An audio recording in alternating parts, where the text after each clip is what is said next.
സംസ്ഥാനത്ത് കോടതി ഫീസിൽ ഏർപ്പെടുത്തിയ വൻ വർധനയ്ക്കെതിരെ പ്രതിഷേധം ശക്തമാവുകയാണ്. കുടുംബ കോടതി ഹർജികൾക്കും ചെക്ക് കേസിലെ പ്രോസിക്യൂഷൻ ഹർജികൾക്കുമുള്ള ഫീസാണ് കുത്തനെ ഉയർത്തിയത്. ഇതോടെ സാധാരണക്കാരായ ഹർജിക്കാർ പ്രതിസന്ധിയിലായി. കോർട്ട് ഫീ വർധനയുടെ അഭിപ്രായ രൂപീകരണത്തിനായി സർക്കാർ നിയോഗിച്ച ജസ്റ്റിസ് വി.കെ. മോഹനൻ കമ്മീഷൻ നോക്കുകുത്തിയാകുന്നു എന്ന് ആക്ഷേപം. കേസ് നടത്തിപ്പിൽ പ്രോസിക്യൂഷന്റെ ചെലവ് ഏറ്റെടുക്കേണ്ട ദുരവസ്ഥയിലാണ് സംസ്ഥാനത്തെ സാധാരണക്കാരായ ഹർജിക്കാർ. ചെക്ക് കേസുകളിൽ ഹർജി നൽകുമ്പോൾ 1 ലക്ഷം രൂപയ്ക്ക് 2500 രൂപ എന്ന നിരക്കിൽ ഫീസ് അടയ്ക്കേണ്ട സാഹചര്യമാണിപ്പോൾ. അതായത് കുറ്റം ചെയ്തവരെ ശിക്ഷിക്കാൻ പരാതിക്കാരൻ തന്നെ വീണ്ടും പണം ഒടുക്കേണ്ട അവസ്ഥ.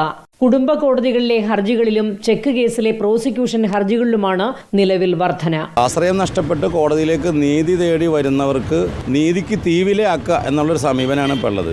നീതി നടപ്പാക്കേണ്ടത് ഭരണകൂടമാണ്, സർക്കാരാണ്.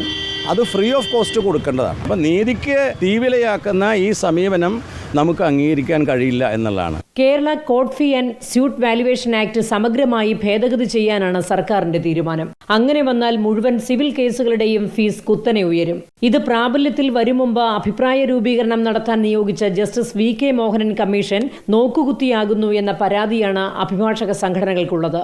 കുടുംബ കോടതി ഹർജികൾക്കും ചെക്ക് കേസിലെ പ്രോസിക്യൂഷൻ ഹർജികൾക്കും ഫീസ് ഏർപ്പെടുത്തിയതിലും മറ്റ് വ്യവഹാരങ്ങൾക്ക് കോർട്ട് ഫീ ഏർപ്പെടുത്താനുള്ള നീക്കത്തിലും പ്രതിഷേധിച്ച് justice VK. Mohanan commission sitting നടത്തിയ സ്ഥലത്തേക്ക് അഭിഭാഷകർ അടുത്തിടെ പ്രതിഷേധ മാർച്ച് നടത്തിയിരുന്നു.